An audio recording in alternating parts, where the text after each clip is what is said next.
So ito mga promdi So ikakabit natin, pupunta tayo ng Alicia ngayon at ikakabit yung fuel regulator natin at saka throttle body para makumpleto yung karga natin. So tara, samahan nyo ako at punta tayo ng Alicia.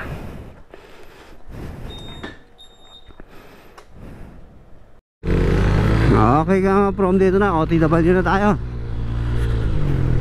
On the way na tayo sa Alicia para may ikabit yung natin, yung pangkumpleto ng karga. Kasi napansin ko dito sa sa karga natin, since na kulang yung kulang yung karga natin, kulang ng throttle body at saka fuel regulator. Pagdating sa yung arangkada niya at saka yung gitna, ayos yung ayos yung gasolina niya. Kaya mapapansin nyo ito, smooth, di ba? Mapapansin nyo smooth yung arangkada. Pero once na pinul throttle ko siya, sa akin kasi nararamdaman ko na parang kinakapos siya ng gasolina at kinakapos siya sa hangin. So yun yung pakiramdam ko.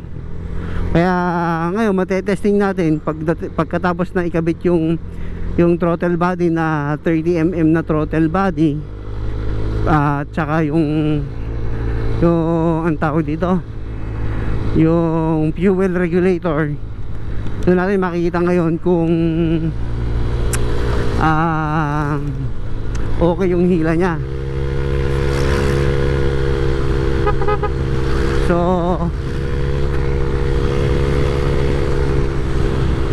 ito yung hila niya ngayon.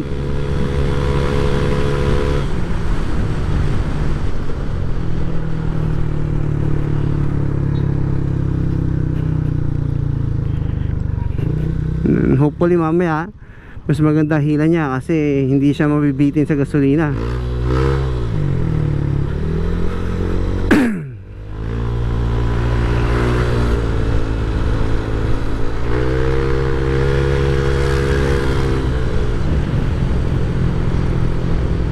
So share ko na lang din itong 62mm na nakakabit sa atin na block is JBT. So JBT na chrome bore to. So tingnan natin, as far na mula nung ikinabit siya, hindi ba naman siya nagluloko, or kasi meron, ayaw ko, narinig kong issue is itong JBT daw na to is yung may sakit na, ayaw ko, naghahalo yung langis at saka tubig.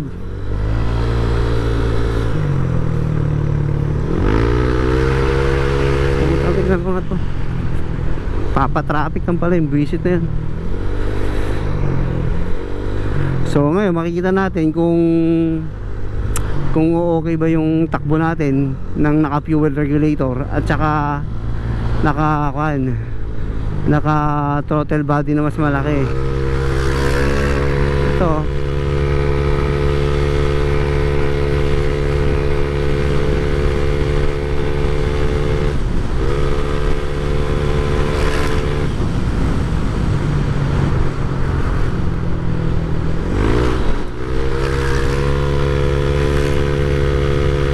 Ito hinahataw natin. Malakas siya pag yung marangkada.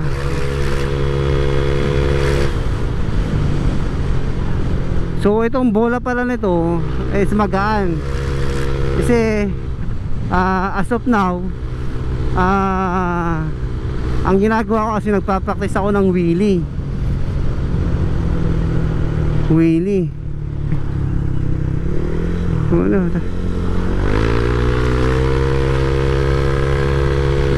So talaga tong pagmagaan sa pansin ko kasi,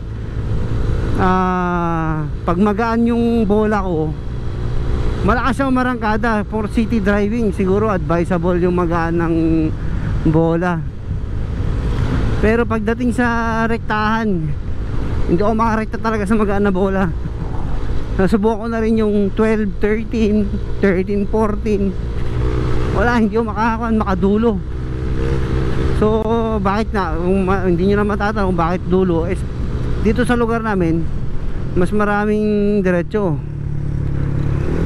Ang talino mo man ah. Ang talino pumasok nun. Walang lingon kaliwa kanan.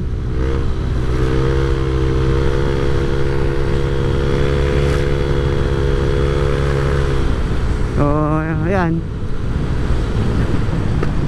So meron din akong baon dito. So ang baon natin, meron akong 8 holes dito na fuel injector. Pero ang nakakabit sa atin ngayon is 6 holes. 6 holes na injector. So subukan muna natin yung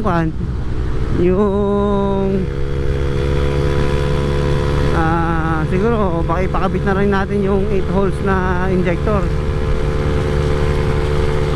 Ayun o, pag nasa dulo na siya, gumaganon yung makina. Ibig sabihin parang kinakapos siya ng gasolina, kinakapos siya ng hangin.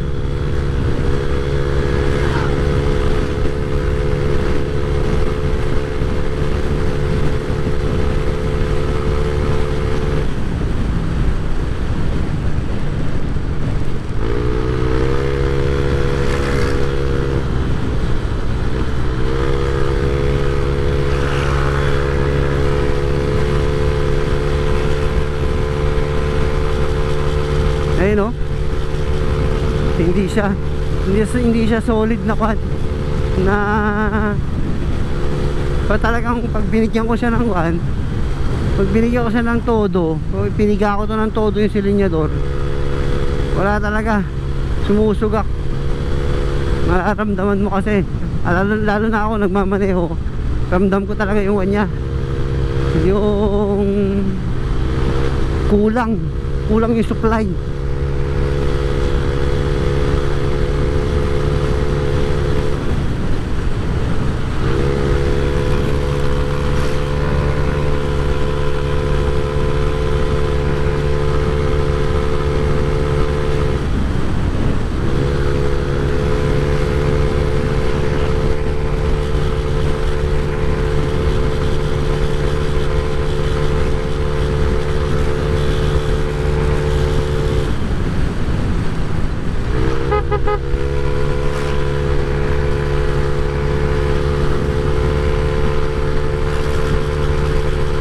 You know, ganun, hindi siya solid yung supply ng gasolina o tsaka hangin, kinakapos.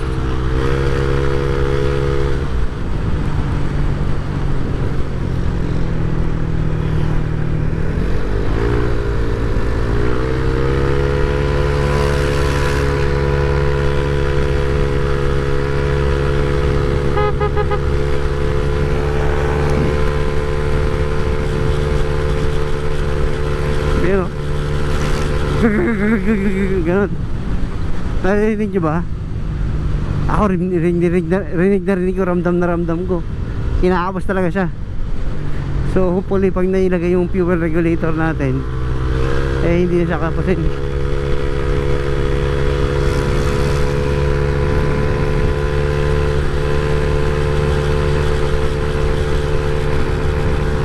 Ayan o.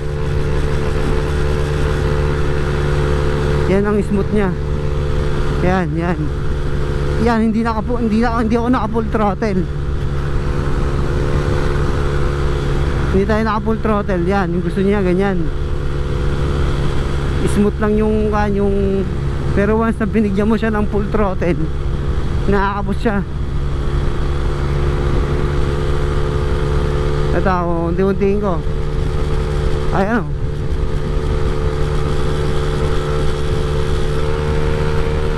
yun, pag bumuka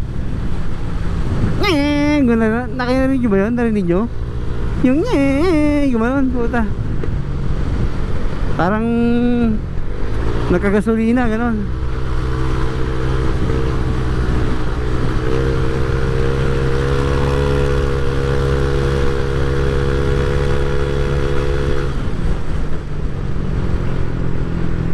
Ayos naman kasi ito, makasignal, malapit na.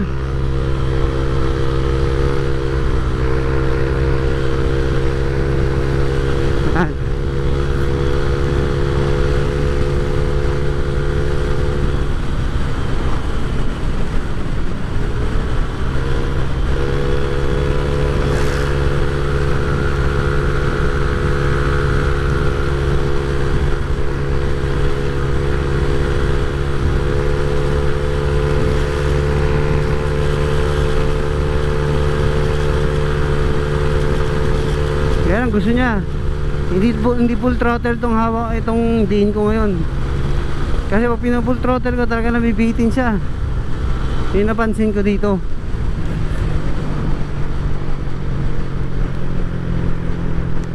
Hindi ko alam kasi umalit masyado kasi naka 62 tayo, nakamalit masyado yung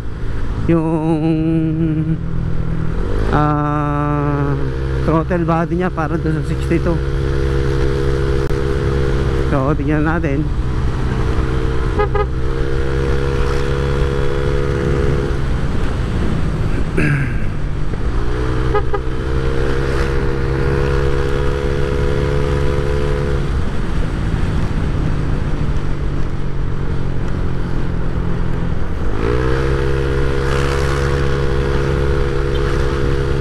Malambot pa yung gulong ko kasi nakakuan ako. Nakaset sa pang wheelie. Naka 20 PSI lang ako sa likod. Kaya hindi rin ako makatapsid. Yung last video ko nakakuan ako doon. Biglaan din yun. Pang wheelie yung kang doon, yung gulong ko. Yung gulong ko 20 PSI. Napakalambot.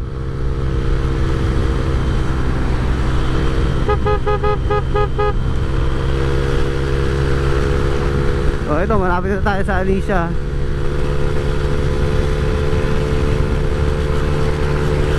Ayun talaga pag ano, kinakapos. Makita natin mamaya pag nakakon na, naka throttle body na mas malaki. Hopefully oh, wala na siyang hila oh. Kinakapos siya. Pero pag na-timingan mo, may timing siya eh. Pag na-timingan mo yung may laman na birit, ayun, ibibigay niya lahat. Pero asop na, wala. Ayan, ayan, ayan, nag-open siya, nag-open. Ayan, open yan. Ayan, hindi ko binibitawan, naka-open to. Walang yuko to, ayan, nag-open siya. Kaya ang problema ko, magaan yung bola ko.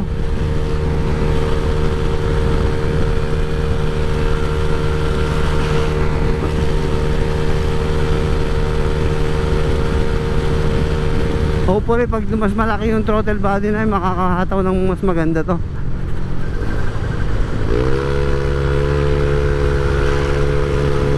Kasi ngayon alatsamba yung natin eh, yung hataw.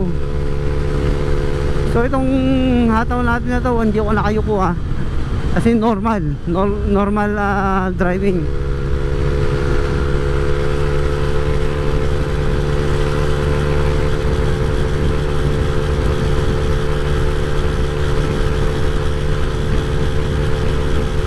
So ito na, dito tayo sa Alicia. Ay, malapit lang to, nasa 18 kilometers lang yata itong Alicia.